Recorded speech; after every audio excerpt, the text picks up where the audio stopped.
Hey, I'm Ted Santos. You know me. I'm the guy who loves talking about popular topics and then taking or putting a provocative spin on it. And today, for sure, I'm going to do that. And as you see with the title, I'm going to talk about love, or at least what people believe love is. And this is a topic that's been swept under the rug for generations, at least from the perspective I'm going to take. And it's the conversations about the emotions and feelings trap. Yeah, I'm shocked at the amount of men who are in the love trap. And then those men teach younger men how to get caught in the same trap. Makes no sense, right?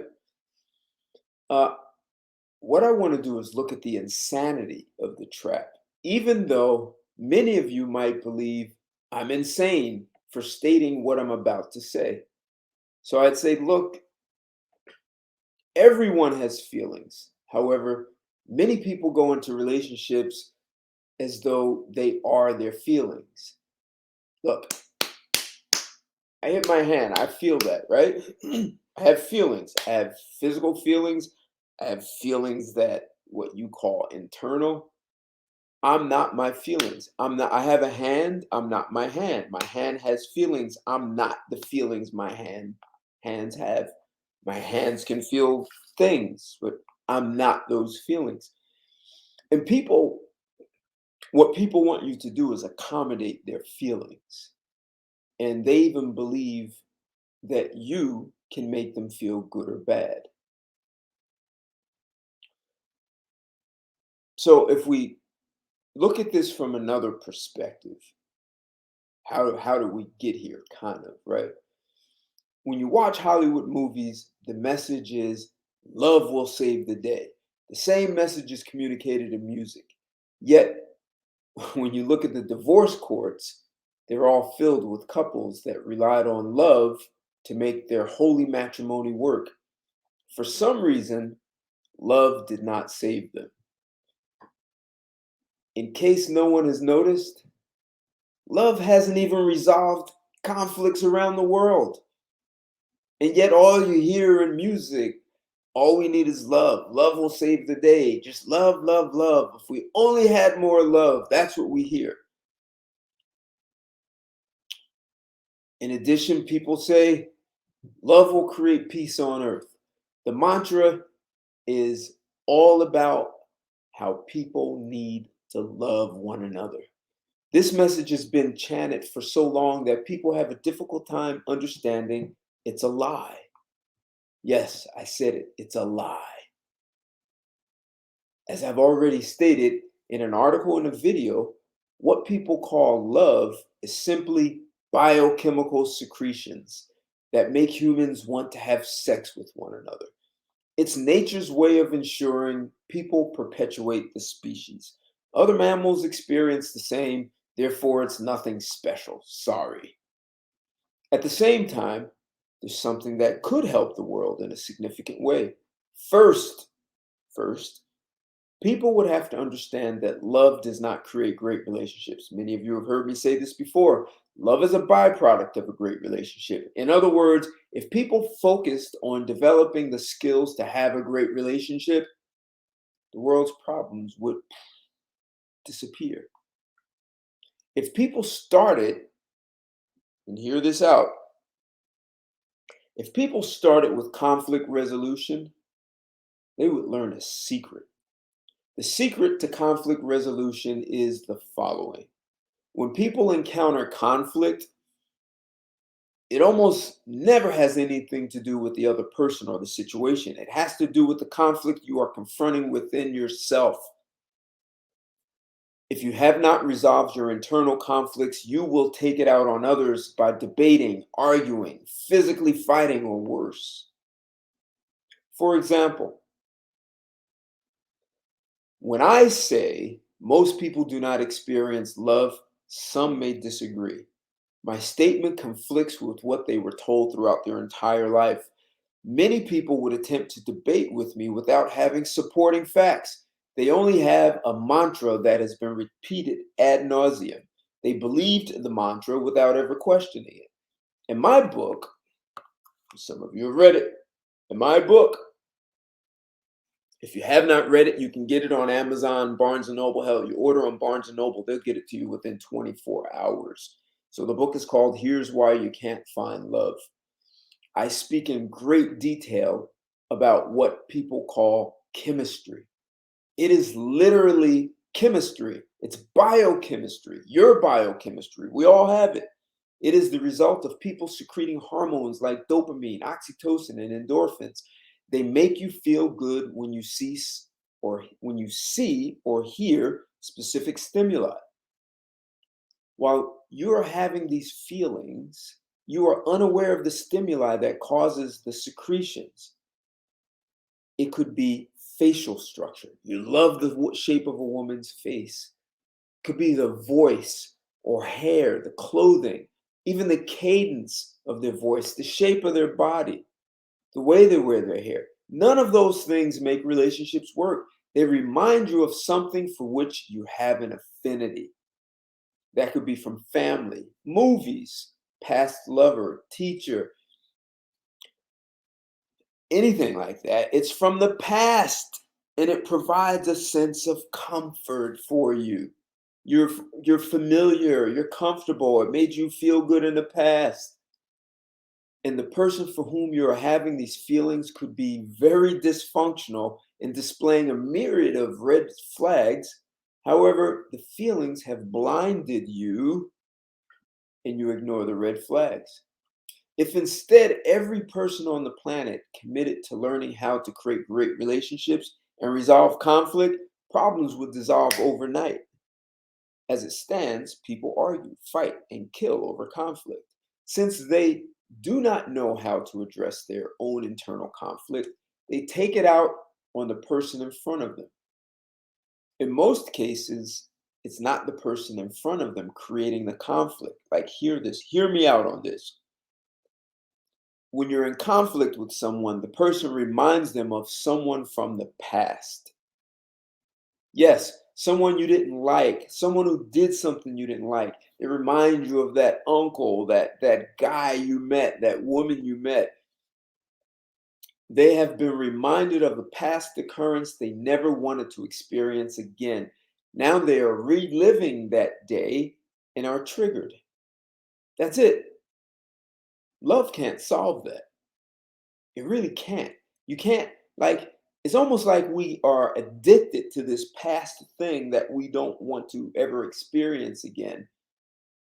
And you can't love a drug addict or a crackhead or an alcoholic out of what they have. The ability to resolve one's own conflict will handle it. In fact, when you master self mastery, it becomes difficult to be triggered. That's what's happening with internally, this fight. When you develop self mastery, not self esteem, hear me out. Develop self mastery, not self esteem. You are responsible for your own internal conflict and you resolve it immediately. See, as you see, the bigger problem is people are taught to live in the past. Yesterday, last week, last year, 10 years ago. The past makes you feel good and comfortable. In those situations, you want more. The more you get, the more you believe it's love. Or the past makes you feel uncomfortable. And when you get more of the bad stuff, it puts you in anger or protective mode. Unfortunately, most relationships of any kind, business, friends, family, lovers, relationships of any kind are filled with a combination of the two, good and bad feelings. One person can remind you of good and bad, right? Imagine one person reminds you of good things and bad things from your past. And this is one reason someone may say, I love and hate you at the same time. It's not you, it's what you remind them of. And they don't know how to be responsible and distinguish between what's occurring right now in front of them and the past. They're just triggered like a damn robot or pinball, the ball in a pinball machine getting slapped around from triggers. You see, if every person on the planet could resolve internal conflict, they would focus on making things work with others instead of being constantly stimulated into internal conflict. Cooperation would be easier. That would be a much more effective path to world peace. Out of that would come an affinity for your fellow man. From there, love would have a chance. See, and if you look at that, what I just said, love would be tertiary. It's not primary. It's first developing self mastery. Developing self mastery allows you to better it more effectively. So the first step is to focus on developing self mastery. That's first. Second is being able to master these feelings, right? You have, look, I feel that, but I'm not that.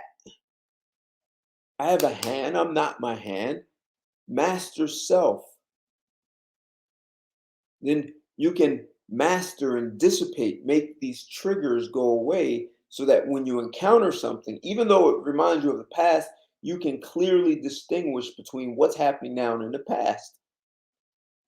And now you're least likely, almost impossible to be triggered by this thing because you understand what's happening.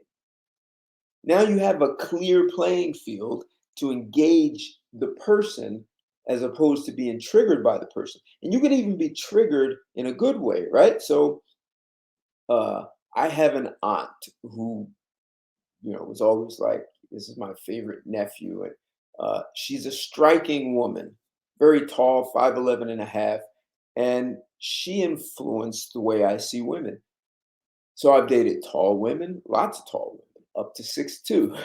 And her facial features, her hair, their stature. I have I have an affinity for who she is, and even like what you would call her personality, the way she behaves. So when I've met women who remind me of her, I have an affinity, but that doesn't mean I ignore any red flags from this woman I just met. So having that kind of self mastery, being able to distinguish between what what you really need from a woman in a relationship and what reminds you of something that's good. Like some woman in front of me is not my aunt, and I've never been in a relationship with my aunt, so I don't know what it's like to be in one with her. But she's my aunt, so there's an affinity. So when you can that's an example of being triggered in a what you would call a positive way, right? So something you liked in the past, you meet it in the future, it triggers and fires off all these biochemical secretions, and then you have a good feeling it's triggering something good. Or someone you don't like and you get reminded of triggers something bad. So some of you may ask, how do I resolve my internal conflicts? Well, that's a workshop where you acquire tools to unlearn entire belief systems. And it's not to say what you believe is bad or wrong. There's an old saying like the finger bone is connected to the wrist bone, and the wrist bone is connected to the elbow bone, and the elbow bone is connected. See, one thought, one belief is connected to something else that's connected to something else, connected to something else. And you don't see all those connections, the patterns that run your life. So self mastery allows you to distinguish and be able to live in a more mentally stable world where things are not slapping you around and controlling your life. So learning, getting or acquiring tools to unlearn that is important. And as you unlearn them, you will discover those beliefs were never your beliefs anyway. It was never your belief system. They were imposed on you. You see, freedom is discharging. Listen to this. Freedom is discharging those old beliefs like unloading baggage that belongs to someone else. That's freedom. And then you get to like people for who they are because they are a fit for you. However, if everyone did this, it would be much easier for people to get along and have an affinity for one another. And this is not love. This is self mastery and being able to manage yourself, is what this is about. It's individual responsibility is what the world needs right now. We don't have it. Uh, we have people who want others to make them feel good. And just as a thought I want to leave you with, if you know anything about, I think it's the 1980 United States Olympic hockey team. They made a movie about it called Miracle. Very good movie, by the way. Very, what you would call, inspiring. And the coach of that team created a gold medal team, and they were not favored to win. Russia was favored to win, the bring home the gold. But this coach for the U.S. 1980 U.S. hockey team did not give his men love.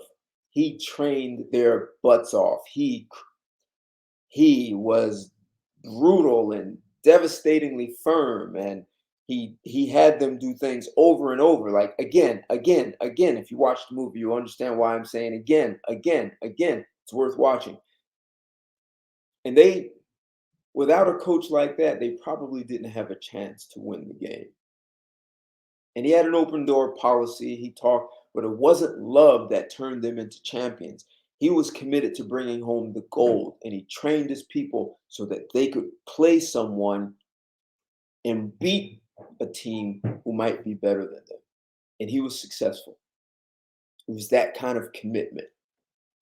And they mastered the game of hockey in a way, even though these guys were already top notch players in college. They mastered in a way they had never done before. And this is what life is really about, mastering self. If you want to talk about mastering self, look me up. Look me up on Facebook. Send me a message here. We can chat, talk about it. Until then, like this video, share it. Share it with those who are triggered by almost any and everything. Subscribe to my channel. Comment. Love to hear your thoughts. Until then, I'll say thank you very much. Thanks for listening. Take care and goodbye.